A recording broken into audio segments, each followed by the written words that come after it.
মাছ ধরতে গিয়ে জেলে নিখোঁজ হওয়া নতুন কিছু নয়, তবে ঘটনা যদি হয় রহস্যময় তবে স্বভাবতই তা ভাবনার বিষয়। এমনই রহস্যময়ভাবে এক জেলে নিখোঁজ হওয়ার ঘটনা ঘটেছে গোপালগঞ্জের কোটালীপাড়ায়।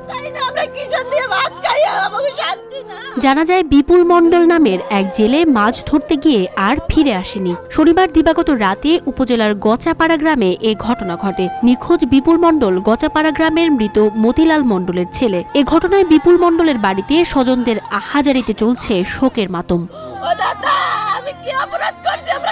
জানা যায় শনিবার বিকেলে বিপুল মাছ ধরার উদ্দেশ্যে বাড়ি থেকে বের হয়। রাতে সে বাড়ি ফিরে না আসায় পরিবারের লোকজন বিভিন্ন এলাকায় খোঁজাখুঁজি করে রবিবার সকালে পার্শ্ববর্তী ভুয়ারপাড় গ্রামের খালে বিপুলের মাছ ধরার নৌকা দেখতে পায়। নৌকায় বিপুলের মোবাইল ফোন, লাইট ও কাপড় পড়ে রয়েছে, এমনকি মোবাইল ফোনে চার্জও রয়েছে। এ ঘটনার পর স্থানীয় লোকজন কোটালীপাড়া ফায়ার সার্ভিসকে খবর দেয়। তারা ঘটনাস্থলে রবিবার সকাল 11টা থেকে দুপুর 2টা পর্যন্ত পয়সারহাট কোটালীপাড়া খালের গাচাপাড়া থেকে ভুয়ারপাড় এলাকায় তল্লাশি চালিয়েও বিপুলের সন্ধান পায়নি। বিপুলের স্ত্রী মণি মণ্ডল বলেন,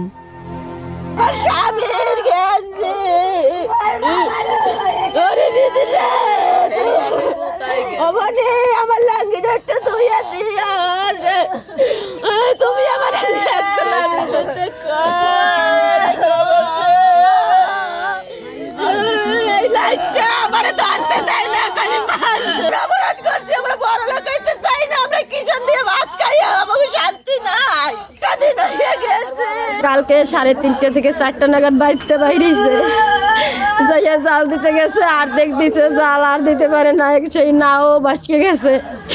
নাই তার মোবাইল রয়েছে, মোবাইলে ফুল চার্জ, মোবাইল বন্ধ, লাইট রয়েছে, লঙ্গি রয়েছে, গেঞ্জি রয়েছে, মাছের যে খাবার দেয় সেই খাবারও রয়েছে নাই। কিন্তু সেই জাল নদীর ভিতর যাই গাছের সাথে জড়াইছে, কিন্তু আমরা রাত্রে একবার তালাশ করছি, পাই নাই। সন্ধ্যার সময়, একদম সন্ধ্যার সময় জাল নিয়ে বাইরেছে।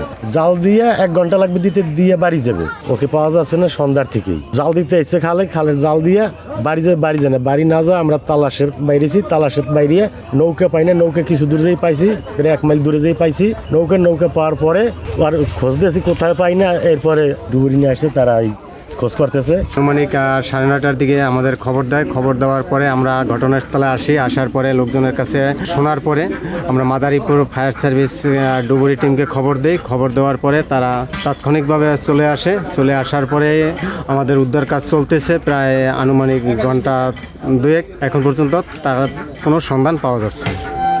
কোটালীপাড়া থানার অফিসার ইনচার্জ আবুল কালাম আজাদ বলেন, বিষয়টি জানার পরেই আমি ঘটনাস্থলে পুলিশ পাঠিয়েছি। পরিবারের পক্ষ থেকে এখন পর্যন্ত কোনো লিখিত অভিযোগ পাইনি। অভিযোগ পেলেই আইনগত ব্যবস্থা নেওয়া হবে।